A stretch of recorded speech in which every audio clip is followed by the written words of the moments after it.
ស្រីលោកមីលោកមាសទាំងអស់ដែលលោកបានអញ្ជើញចូលរួមសូមគោរពលោកមេបាទាំង4សូមគោរពលោកគ្រូអាចារ្យនិងអ្នកមហាជាទីគោរពយើងខ្ញុំទាំង5នាក់គឺជាបងប្អូនបង្កើតនៃគ្រួសារសុខចម្រើនណាលោកម្ចាស់ណាដែលលោកបានពឹងពររយើងខ្ញុំមកគឺក្នុងពិធីមង្គលការតាំងពីព្រឹករហូតទៅដល់ចប់កម្មវិធីដូច្នេះហើយក្នុងនាមយើងខ្ញុំជាអាជ្ញាកណ្ដាលសូមអនុញ្ញាតរៀបរាប់ភ័ព្វភាបណ្ដាការនៅលើល្វែងជ័យច័ន្ទលោកមេបាឲ្យបានដោយសេចក្តីប្រាថ្នាជ័យអងជ័យសួងសុខសុខក៏គាត់ជាសុខមែនអងមិនមែនបានអីជាបន្ត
រៀបចំរៀបរាប់រួចឲ្យលោកម្ចាស់នៅលើភ័ព្វភាបណ្ដាការនៅលើល្វែងជ័យច័ន្ទនេះមិនដឹងថាលោកសពតិឬមួយក៏មិនសពទេណាលោកម្ចាស់ណាអញ្ចឹងយកទៅជូនលោកផ្ទាល់តើបានទេលោកម្ចាស់ឥឡូវសូមធ្វើដំណើរតាមជើងទឹកមកវគ្គទៀតចាទើបយកមកជូនដល់លោកមេបាចាអរគុណច្រើនលោកគ្រូចា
ឥឡូវចេះនៅទៀតហ្នឹងហើយ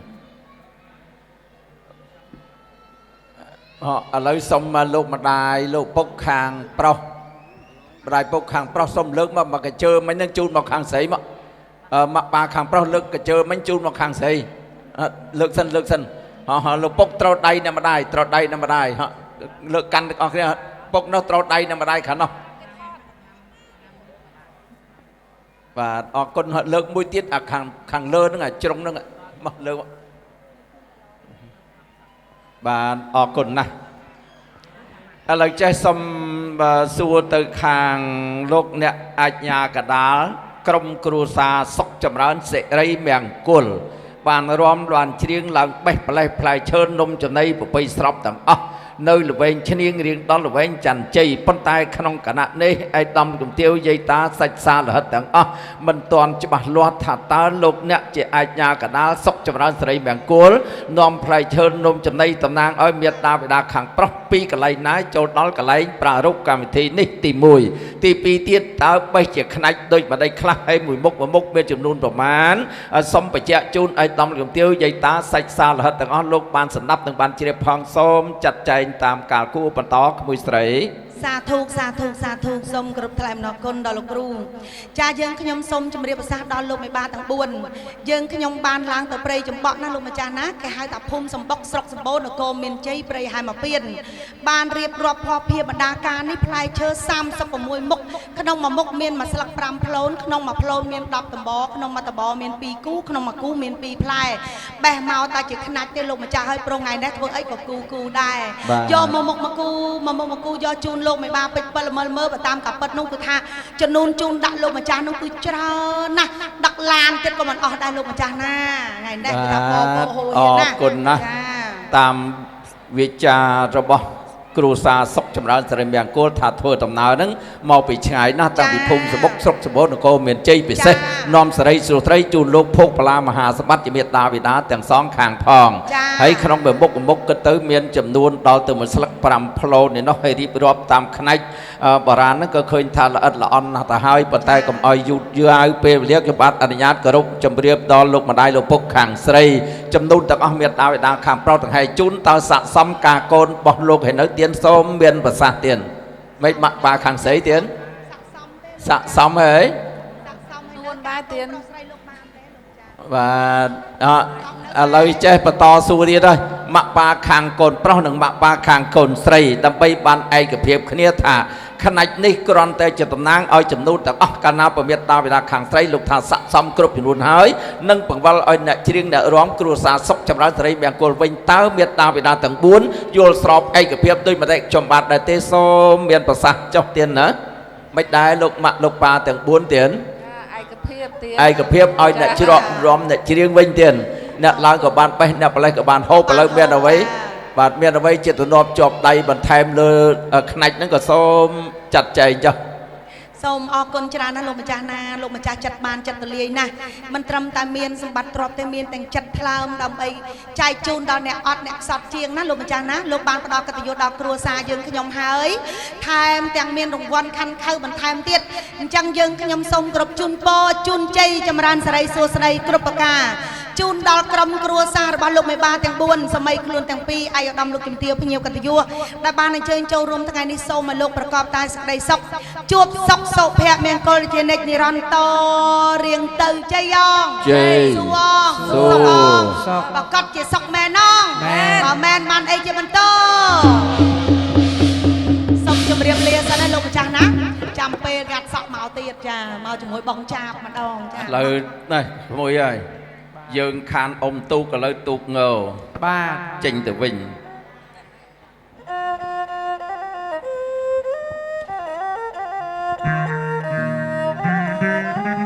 ចូលពីស្រាំចេញទៅឆ្វេងដើរខាងមុខរងផងជ្រៀង